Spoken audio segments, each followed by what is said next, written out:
Hello! Congratulations on purchasing a NUM'AXES anti-roaming collar. This video is designed to explain the method of operation and help to understand the instructions more fully. Please take the time to read the instructions carefully, as they include details which have not been covered in the video, particularly concerning the precautions to be taken during use. Let's begin by introducing ourselves. NUM'AXES is the European leader in canine communication and education. Our expertise is well recognized and has been built up working with dog owners and trainers making use of advanced technologies. But let's take a look now at your new Canifuge kit. This is a product which meets current European standards. The operating principle of this system is to define the space in which one or several dogs can move using an antenna wire. Whenever the dog approaches an off-limits area that you have defined, the collar emits an audible bleep. If the dog continues moving towards the area that you have set as being off-limits for him, a slight electrical pulse drives him back.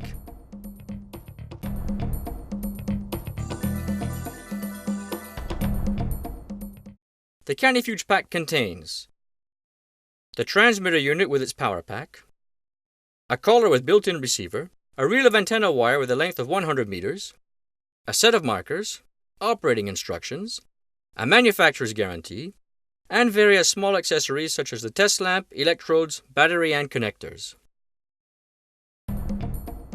Let's move on to the first step, preparing the ground. The principle is very simple. The antenna wire must remain in a closed loop.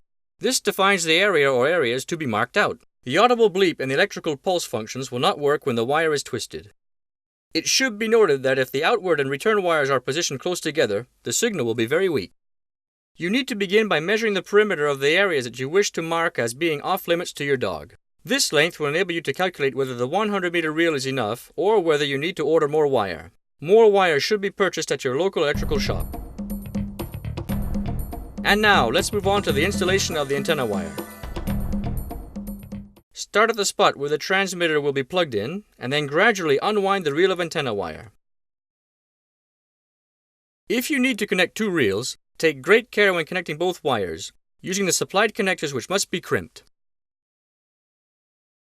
Slightly round off any sharp angles. Whenever you want to create a signal-free passage area, you should twist the outward and incoming antenna wire together like this.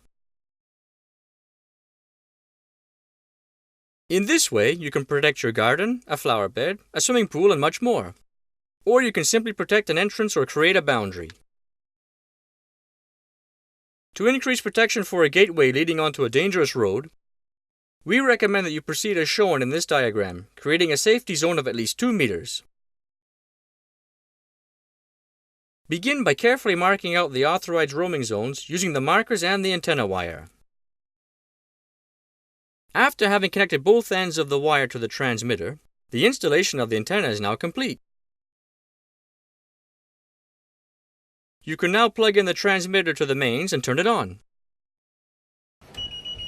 It will make a bleeping noise if the antenna wire is not connected correctly, or if the antenna wire is broken. All that remains to be done now is to carry out adjustment. Let's begin by defining the warning zone and the forbidden zone. This potentiometer determines the extent of the warning zone. In other words, the area in which the collar will simply bleep without emitting electrical pulses. This selector defines the extent of the forbidden zone, in which your dog will receive an electrical pulse. We can now begin testing the system. Attach the current tester, this little bulb, by unscrewing and then retightening the studs on each of the feet on the test lamp like this. Next, insert the battery into the collar. Now, stand in the middle of the area in which your dog is authorized to roam. Hold the collar by the strap and at about the same height as is your dog's neck.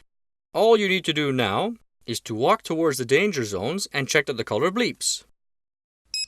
Continue walking towards the electrical pulse zones and check that the bulb lights up. And finally, walk towards the roaming zones, in other words, the zones where the wire is twisted, to check that nothing happens. As soon as you're happy with your setup, remove the test lamp from the collar and carry out the final adjustment for the intensity of the electrical pulse. This adjustment is carried out using a push button located in the battery compartment on the collar. Careful, the collar must be turned on. You can choose between 8 levels of intensity according to the size and temperament of your dog.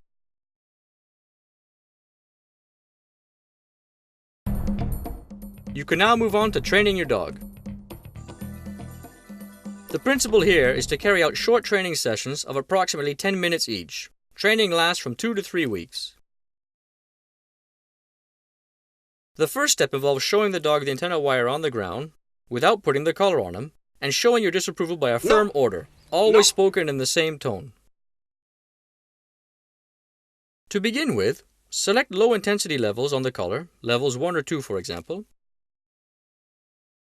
Put the collar on your dog and put him on his lead. This is very important. Then, taking him over to the protected areas. When he hears the bleep, and if he continues to go forward, at the moment he receives the electrical pulse, you should give the same firm order as you did previously, and point out the wire in the same way. Move back, stroking and calming your 4-legged friend. If your dog does not receive the electrical pulse when he should, this is because the collar is not tight enough, or because the level of the pulses is insufficient, or either because the electrodes are unsuitable. In this last case, you should replace the short electrodes with the long ones. Repeat this session on the lead several times in various places until you are sure that the bleep alone is enough to make the dog stay back. The prolonged presence of the dog in the warning zone will result in electrical pulse being sent every 10 seconds. If you need to take the dog through a zone that is off limits to him, always remove the collar first so that he associates wearing his collar with staying out of the protected area. Always regularly check that the transmitter and the collar are working properly. Ensure that you never accidentally send your dog an unjustified electrical pulse. Your dog is now ready. A few safety tips. Firstly, remember that cannifuge is only a virtual barrier and cannot be held liable for any consequences should your dog still cross the line. External causes such as fear or aggression may prove even stronger than the electrical pulses, and there is always a risk that the dog may cross the line. For further information, we invite you to consult the user's guide included in your pack. You can also use the enclosed order form or contact your distributor to obtain any accessories you need. Thank you for choosing Cannifuge. We hope you have a lot of success with your dog and this system.